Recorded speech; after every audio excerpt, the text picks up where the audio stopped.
L'auto-sabotage.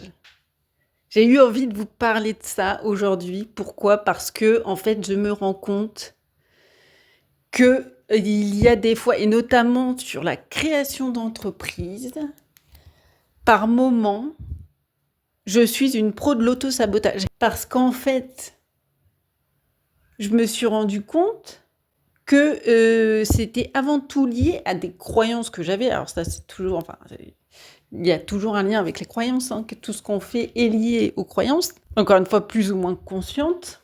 Et en gros, oui, c'est parce que, en fait, tout ça parce que dernièrement,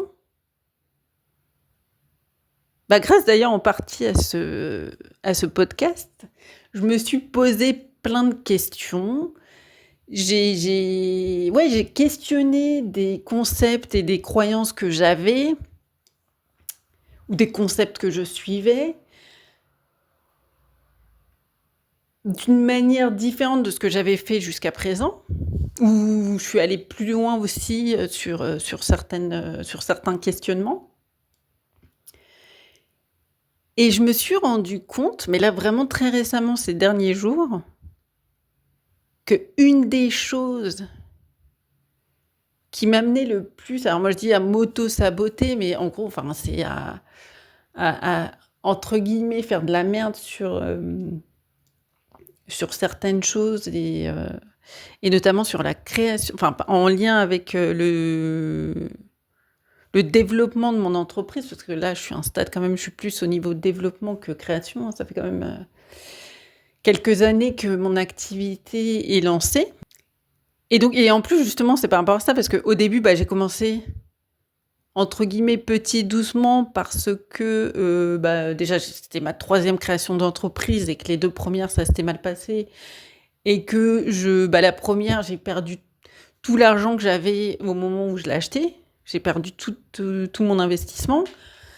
La 2e fois, je me suis épuisée et j'ai fini à moitié en dépression, burn-out, un entre-deux, on va dire.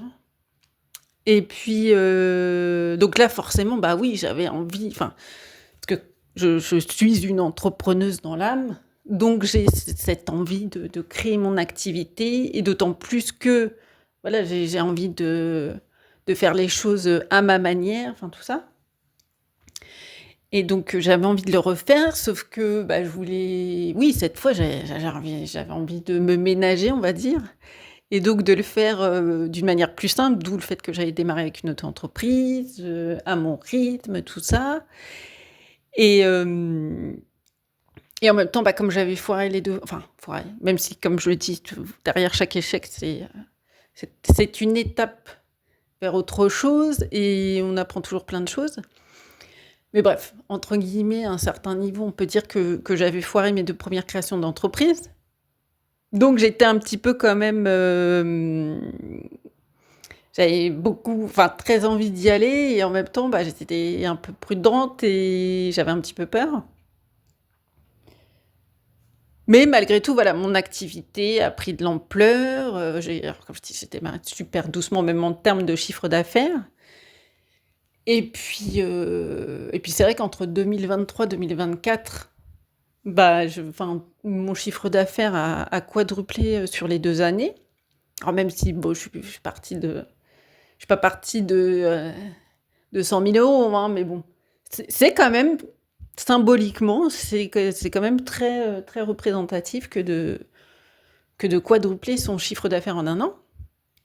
Et en plus, en fin d'année 2024, c'est là où vraiment mon activité a pris le plus d'ampleur, et en plus, j'ai remporté mon premier appel d'offres toute seule, et j'ai réussi à être sélectionnée aussi auprès d'un organisme, HLM, en tant que fournisseuse. Après, c'était une présélection, donc c'était quand même quelque chose pour moi, c'était hyper stimulant, hyper intéressant. En plus, au niveau les deux appels d'offres là que j'ai remporté entre fin 2024 et début 2025, mais c'était vraiment tout début janvier là que j'avais eu la réponse pour, l'office HLM. Je me suis dit, enfin que c'était top parce que oui, c'est ça que je voulais dire, parce que en plus vraiment ce enfin, la manière de, ce que proposaient et attendaient les 2 donneurs d'ordre correspondent vraiment à ma vision des choses, à mes valeurs, à la manière dont j'ai envie de travailler. Donc enfin, vraiment, c'était pour moi hyper intéressant. Donc je me suis dit: «Bah, c'est bon là, j'ai quadruplé mon chiffre d'affaires en 2024, dont une bonne partie s'est passée sur les 2 derniers mois, enfin pas sur les 2 derniers mois, mais, sur le dernier, trimestre 2024. Là, je viens de remporter 2 nouveaux appels d'offres, sur des trucs hyper intéressants et qui en plus, enfin bref, je veux pas rentrer dans le détail, mais bon, ça me correspondait, me convenait, super bien. Donc je me suis dit: «Bah, c'est bon, mon activité est lancée». Vraiment là, c'est bon, je suis, le piment de la vie, ça y est, voilà. Et et en plus, en début d'année, j'avais 2 stagiaires qui m'accompagnaient pour mettre en place justement un des appels d'offres. Parce que même si c'était quelque chose que j'avais remporté, c'était quand même à moi de trouver les bénéficiaires du service. Et c'est seulement, en trouvant les bénéficiaires du service pour qui c'était ce que je faisais était offert. Mais c'est seulement, voilà, quand on signait un contrat que moi j'étais rémunérée. Donc il y a 2 stagiaires, hyper sympas, intéressantes et tout, qui m'ont rejoint en début d'année pour, mettre en place des choses à ce niveau-là. Et sauf que comme je l'ai dit dans d'autres, épisodes, les choses se sont passées très, très différemment de ce que j'imaginais. Pour la simple et bonne raison, en fait, que le premier semestre 2025, j'ai fait 0 facturation, 0 client. J'ai eu plein de rendez-vous, plein de personnes intéressées par ce que je pouvais leur proposer de nouveau, sauf que ça n'a jamais débouché sur quoi que ce soit. Et même ce qui était renouvelé de certains clients que j'avais depuis 2023, où là, pareil, je me dis: «Bon, ça y est, 2024, on a super bien bossé ensemble», ils m'ont confirmé que c'était renouvelé, donc je me suis dit: «Bon, là, ça va repartir», et eux-mêmes m'avaient dit, enfin, il y en avait un des 2 qui m'avait dit: «Bon, en début d'année, ça va reprendre», et là, rien, rien, rien, rien. Et un autre, pareil, où je savais, c'était aussi un appel d'offres, mais que j'avais remporté avec une copine, où on avait appris que, là, pareil, on était repartis, pour 3 ans. Donc je me suis dit: «Bon, au pire, début du 2e trimestre 2025, ça va être reparti». Là, j'ai seulement eu des demandes pour fin 2025. Donc je me suis dit: «C'est la merde». La seule facture que j'ai fait au 1er semestre 2025, c'était une facture de régularisation d'un client sur 2024 qui, avait, 6 mois d'arriérés pour me payer parce qu'il y avait une histoire de bon de commande, enfin bref. Voilà, donc je me suis dit: enfin, il y a un problème, enfin, c'est complètement illogique de comme ça, de quadrupler son chiffre d'affaires, de remporter de nouveaux marchés, dont un marché qui, pour les bénéficiaires, est offert, et au final de faire 0 chiffre d'affaires. Je me suis dit: «C'est anormal, c'est anormal». Bon, c'est là, du coup, comme je disais que, je me suis, enfin, pour ceux qui ont écouté, d'autres épisodes, je me suis beaucoup, re-questionnée, j'ai voulu mettre en place de nouvelles actions, nin. J'ai trouvé d'ailleurs de très bonnes idées, et en même temps, vu que j'avais été beaucoup échaudée, ces derniers temps, j'avais envie d'y aller, en même temps, je résistais un peu parce que je me suis dit: «Ouais, c'était pour me prendre la tête», parce que même si ça m'intéressait et que je sais qu'en général, quand je suis lancée, c'est bon, Mais je sais qu'il y a des fois aussi, même quand je suis lancée, il y a des moments où il y a certaines choses qui peuvent être chiantes à faire ou à mettre en place. Et comme je voyais que là, depuis le début de l'année, j'avais zéro de résultat, c'est vrai que ma motivation était quand même limitée pour mettre en place les choses. Bref, et donc là, je suis partie en vacances. Et en revenant de vacances, je me suis dit, non mais bon, là ça m'avait fait du bien tout ça. Je fais, Elsa, maintenant, réfléchis. Applique-toi ce que tu préconises. Fais comme si tu étais un ou une de tes clientes. Et donc du coup, en même temps, c'est toujours un peu plus compliqué, on va dire, de prendre du recul quand on est soi-même concerné. Et en plus, comme j'ai fait zéro facturation et que à côté de ça, ça fait 3 ans que je n'ai plus d'allocation chômage ou de revenus, on va dire, qui me permettent d'être tranquille et d'investir sur certaines choses, on va dire. Donc du coup, faire appel à quelqu'un pour m'accompagner sur la réflexion, c'était un peu compliqué. Bref, donc du coup, j'ai utilisé Gemini. Et donc, je lui ai demandé de me coacher comme moi, je me coacherais. Et là, c'est là que j'ai compris, en fait, quel était mon véritable problème. Qui n'était pas, on va dire, celui auquel je pensais dans le sens où j'imaginais que je ne faisais pas ce qu'il fallait par rapport à ce qu'il faudrait faire. Et j'insiste bien sur le fallait et faudrait. Parce que, en fait, la manière dont je fonctionne, et c'est là où on peut tous être différents. Je sais qu'il y a d'autres personnes qui fonctionnent comme moi, mais je sais aussi que certaines personnes ont un mode de fonctionnement qui va être contraire à ce que je vais dire à un certain niveau. C'est qu'en fait, en début d'année, j'ai cherché à suivre des règles qui sont, qui sont recommandées et reconnues par une majorité comme étant des règles à suivre et à appliquer pour développer son entreprise,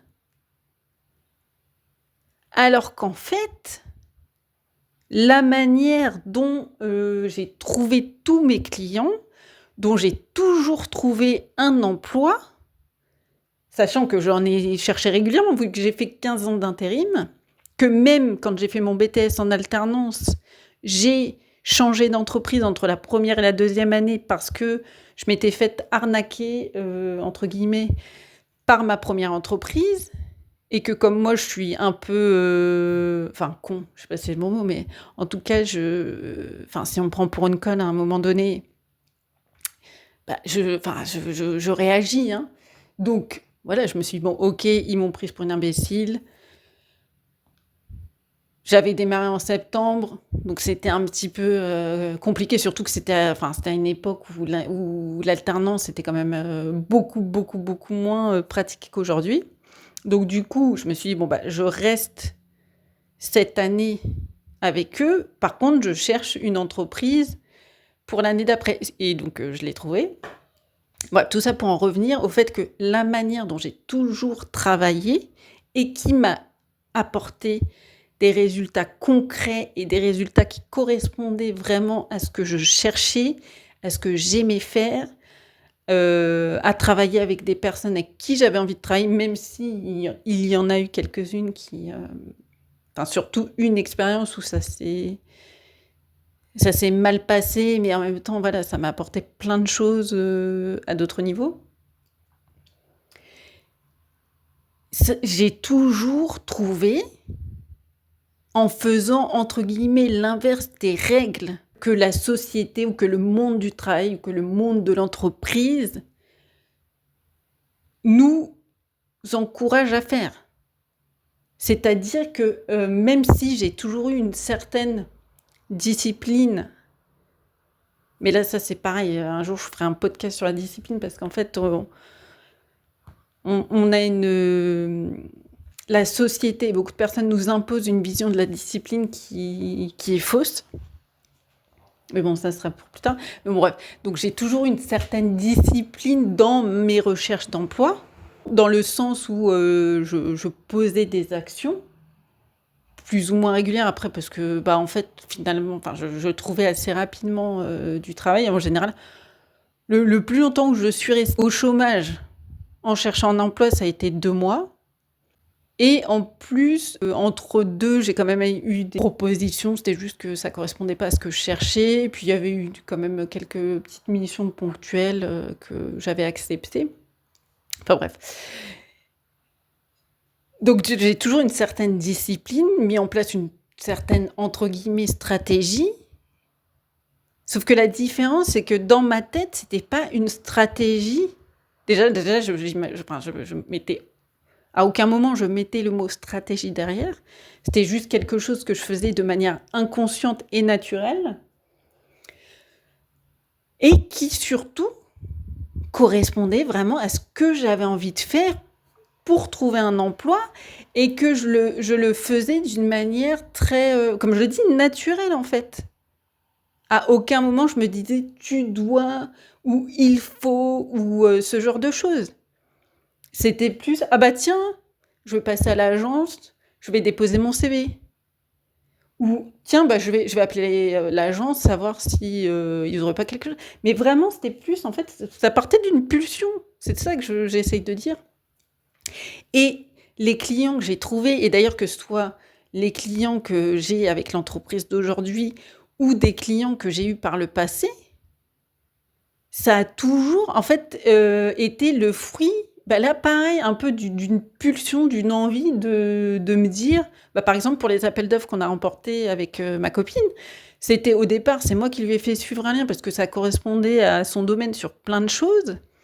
Et sur un des lots qu'il y avait, en gros, il y avait quelque chose où effectivement, moi, je pouvais aussi apporter des choses et qui m'a dit, parce qu'elle, pareil, elle avait jamais répondu à un appel d'offres, m'a dit à ce moment-là, ouais, bah, est-ce que ça te dit qu'on réponde à cet enfin, à ce lot-là ensemble? Et je me suis dit, bah, pourquoi pas?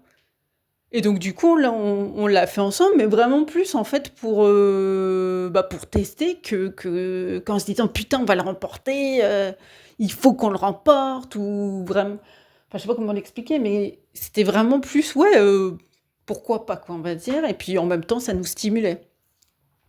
Et nous intéresser même aussi, bah, ce qui était demandé, ce qui était attendu et la manière dont on pouvait le faire. Et le sujet aussi, sur lequel on intervenait et le public auprès duquel on intervenait, enfin bref. Dans l'ensemble, tout nous intéressait et en même temps, on avait 0 attente.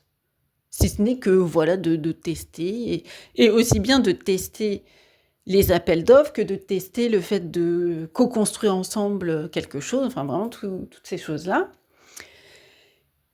Et pour des clients non liés à des appels d'offres, bah, c'est pareil, en fait, c'est des personnes que je côtoyais plus ou moins régulièrement, avec lesquelles je parlais, mais en même temps, jamais je quelque part, on parlait de ce que l'on faisait, mais plus, dans le cadre d'une conversation, en fait, que dans une démarche commerciale ou je ne sais quoi. C'était vraiment on échangeait, en fait, on était 2 entrepreneurs ou 2 professionnels qui échangeaient sur ce qu'ils, faisaient, ce qu'ils vivaient, mais de manière vraiment dans un but conversationnel et non un but commercial. Et c'est à travers ces conversations-là que, bah, je me rappelle, il y a une fois, il y a quelqu'un en plus, c'était vraiment un cadre qui n'avait rien à voir avec le professionnel au départ, que je lui ai dit: «Ah bah tiens, est-ce que ça te dit que je t'accompagne là-dessus? On teste». Parce que même moi, je savais que dans l'absolu, je pouvais apporter quelque chose, mais je voyais pas encore trop comment ça pouvait se traduire. Et c'est au début de mon activité et je lui ai dit: «Voilà, on teste, on fait ça comme ça. Si tu es satisfait, tu me payes et puis, bah, sinon, bah, on aura essayé, quoi». Et qui me dit: «Oh bah ouais, pourquoi pas». Et puis au final, bah, on a fait une séance et à la fin de la séance, il me dit: «Bah, tu m'envoies ta facture», sans même me demander le montant en plus, hein.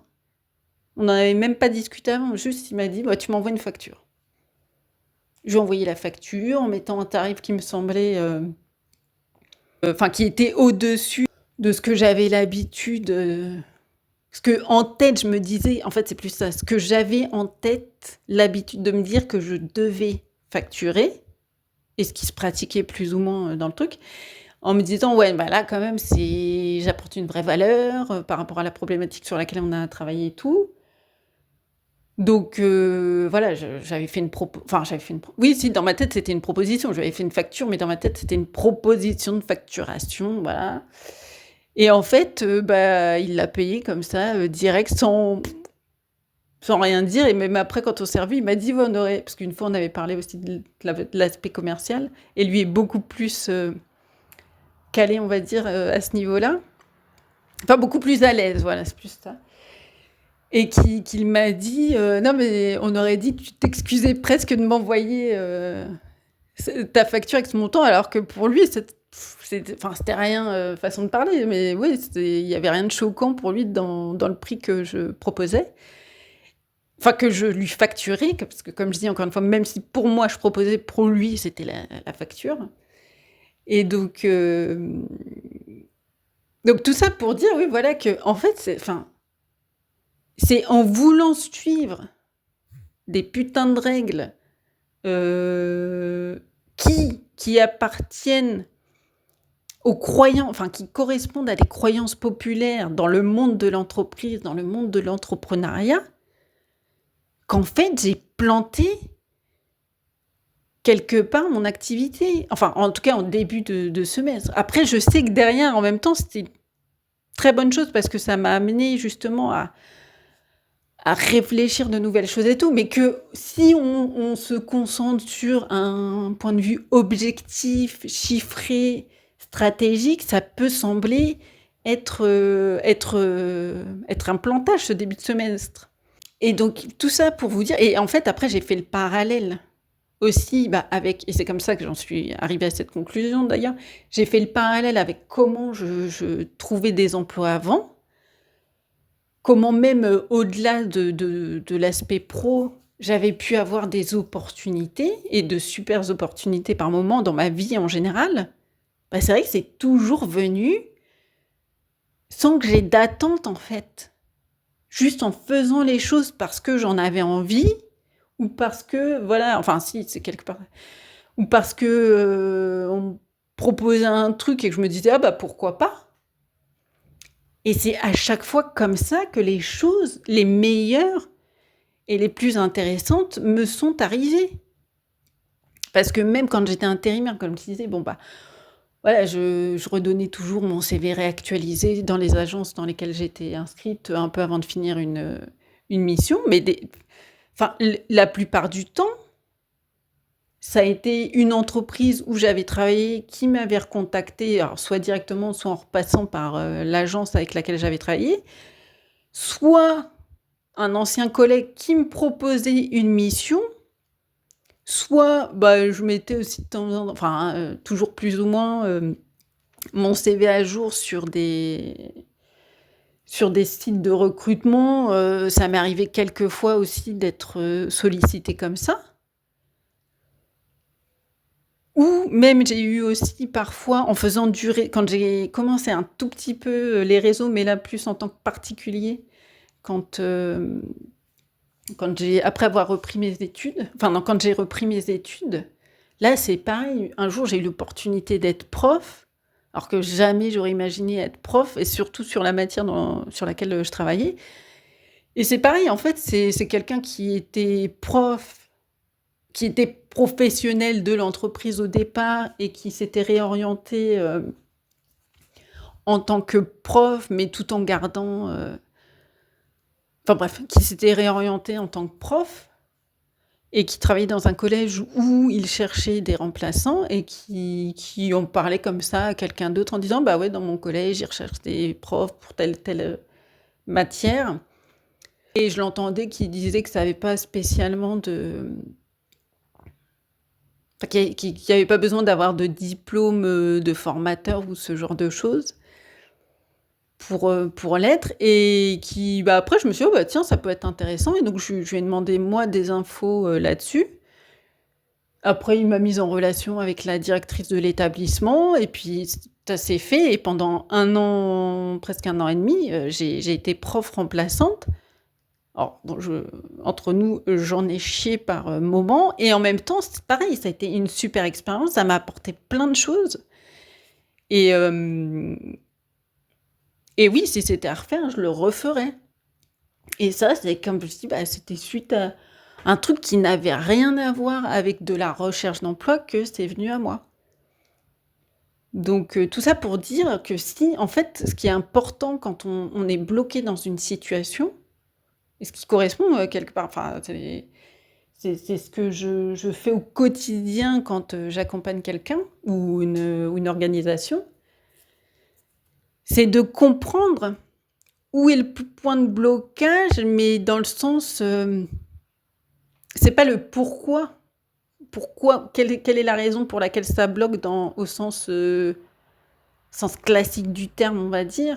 Oui, c'est pas le côté pourquoi dans le sens, parce que j'ai le syndrome de l'imposteur, parce que, je suis un ou une mauvaise commerciale, parce que, je viens de tel ou tel milieu ou que j'ai pas «d'expérience» entre guillemets, ça n'a rien à voir avec ça, en fait. Enfin, même enfin, par exemple, si on s'imagine qu'on a le syndrome de l'imposteur, on se dit: «J'ai le syndrome de l'imposteur», par exemple, bah oui, forcément, on va dégager ça.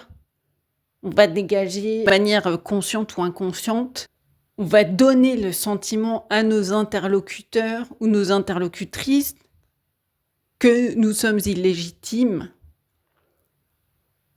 alors qu'en fait, on peut l'être. Tout à fait. C'est juste que comme on pense qu'on est illégitime, que les gens vont le penser. Et donc là, l'idée, c'est plus de réfléchir à qu'est-ce que je fais qui peut qu'est-ce que je fais ou qu'est-ce que je ne fais pas ou plus, qui peut provoquer cette situation? Alors qui est toujours associée à une croyance. C'est juste que les causes de la croyance, on s'en fout en fait dans l'absolu. Et donc, le point où je veux arriver au-delà de ça, c'est de vous dire que si à un moment vous êtes bloqué, c'est de vous demander, comme je dis, qu'est-ce qui peut faire ça? Mais surtout en fait, de prendre du recul par rapport aux potentielles injonctions que vous suivez et en fait, de questionner, c'est ça, parce que en tout cas pour moi, je sais que c'est souvent ça. Après pour d'autres, ça peut être l'inverse, hein. Ça peut être vraiment, le truc inverse, mais moi, en fait, j'ai un profil et je pense que beaucoup d'entrepreneurs ont ce même profil-là, qui est qu'en fait, on attire plus à soi les opportunités et en vrai, je pense que tout le monde est un peu comme ça, plus ou moins. Enfin bref, c'est un peu c'est encore un autre sujet, mais qu'en gros, pour beaucoup d'entrepreneurs, c'est justement, plutôt qu'en suivant des règles qui et c'est là où est la subtilité pour moi parce qu'on a tous des règles, hein, et on suit tous des règles plus ou moins conscientes, mais que c'est en voulant suivre des règles qui justement appartiennent à d'autres personnes et sont différentes de notre mode de fonctionnement, que nous nous auto-sabotons. Et après, bah, c'est vrai qu'il y a certaines croyances, certaines règles qui sont tellement, tellement ancrées qu'on pense même pas en fait à les remettre en question, à les questionner. Et moi, clairement, c'est ce que je faisais. Et c'est vrai que je me rends compte, hein, à chaque fois que j'ai bloqué, que j'ai merdé, c'est parce qu'à un moment donné, une partie de moi, même si j'ai ce côté très à suivre entre guillemets mes propres règles, parce que comme je dis, bah, par exemple, le fait de faire 15 ans d'intérim, enfin, ça n'appartient entre guillemets qu'à moi. Parce que, dans la société, enfin surtout à l'époque où je l'ai fait, parce qu'aujourd'hui je pense que c'est plus courant, mais à l'époque où j'ai commencé au début des années 2000 et que du coup, bah, ça s'est étendu, jusque 2018. c'était quelque chose de bizarre. Même les agences d'intérim, même certaines agences d'intérim me demandaient, et ça bien avant la fin des années 2018, au bout de 6-7 ans, j'avais des agences qui me posaient la question: pourquoi vous continuez l'intérim? Pourquoi vous faites de l'intérim? Parce qu'en plus, c'est vrai que j'arrivais à un âge où, alors j'avais moins de 30 ans, mais malgré tout, où pas mal de personnes étaient beaucoup plus à la recherche d'un CDI qu'autre chose. Donc, ça paraissait étrange, même pour une agence d'intérim, que quelqu'un fasse de l'intérim plus de 2-3 ans. Et sauf que, comme je disais, enfin, ce que je voulais dire, c'est que justement, c'est ça, en fait, c'est en suivant. Et moi, c'est ce qui m'a permis de m'épanouir et d'évoluer professionnellement, et beaucoup plus que que la plupart des personnes qui restent dans une entreprise et qui ont signé un CDI. Donc, moi, ça me correspond tout à fait. De la même manière qu'il y a des personnes qui signent un CDI, qui restent dans la même entreprise ou qui sont restés dans la même entreprise pendant 30 ou 40 ans et qui ont aussi évolué. Et des fois à des postes encore bien plus élevés que ceux auxquels j'ai pu moi-même évoluer. Mais parce que voilà, c'était leur mode de fonctionnement à eux. Donc moi, c'est ce que j'ai envie de dire, c'est que vraiment, c'est suivez votre cœur, mais dans le sens... et là où peut-être que vous allez me dire, oui, mais des fois, je l'ai fait, ça a été la merde et tout. Alors déjà, moi, je vous dirais, c'est pareil pour moi. Une fois, je l'ai fait et ça a été, à un moment donné, la merde. Sauf que derrière, comme je me suis reprise, que je me suis dit, oui, mais Elsa, vois-le comme une étape où ça t'a permis de faire telle ou telle chose, ça t'a apporté ceci ou cela. J'ai réussi à rebondir.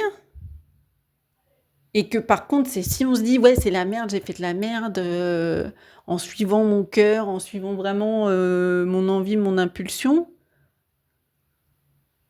Et au final, depuis, ça fait des années que c'est comme ça. Mais oui, mais est-ce que derrière, vous avez réussi à voir ce qu'il pouvait y avoir eu de positif grâce à ces expériences, ou cette expérience, ou cette situation? Parce que effectivement, tant que vous restez bloqué sur « Ah j'ai suivi mon cœur et ça a débouché sur ça et c'est la merde depuis », en fait, ça sera toujours la merde parce que la pensée dominante, c'est la merde. Je suis dans la merde. C'est pas bien de suivre mon cœur. On attire à soi quelque chose de négatif. Après, vous pouvez aussi réellement avoir ce mode de fonctionnement qui est de suivre les règles et que ça vous sert. Comme je dis, c'est vraiment une question de personnalité. Et aussi, des fois, ça peut être de situation. Enfin, dans le sens, ça peut être circonstanciel. Voilà, c'était le mot que je cherchais. Ça peut être en lien avec les circonstances. Moi, ça m'arrive aussi de suivre les règles. Des fois, il y a des règles avec lesquelles je suis enfin, des règles au sens normatif, je sais pas, enfin, qui correspondent à une norme qui me correspondent et avec lesquelles je suis en phase. Comme des fois, on peut l'être à un moment donné, puis qu'à un autre moment, ce ne soit plus le cas. Ou comme, oui, même si sur le moment, de temps en temps, je peux être en décalage avec ça, mais quelque part, à un certain niveau, ça m'arrange, donc je le fais, et que ça corresponde aussi. Enfin, c'est toujours ça. Mais c'est vraiment de se questionner sur qu'est-ce qui me correspond le plus et ce dont j'ai le plus besoin à l'instant T, en fait.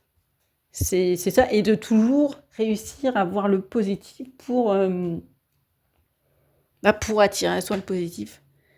Et c'est là où, pour ceux qui croient au pouvoir de l'intention, la loi de l'attraction, c'est ça qui marche, parce que ça, c'est pareil sur ces sujets-là. Parfois, on a une vision un peu erronée du mode, enfin de ce que ça signifie réellement et de comment ça fonctionne réellement. Enfin bref, pareil, un jour, je ferai un autre truc sur le sujet. Voilà, dites-moi ce que vous en pensez, les situations que vous avez pu rencontrer et comment ça s'est passé pour vous en lien avec tout ça.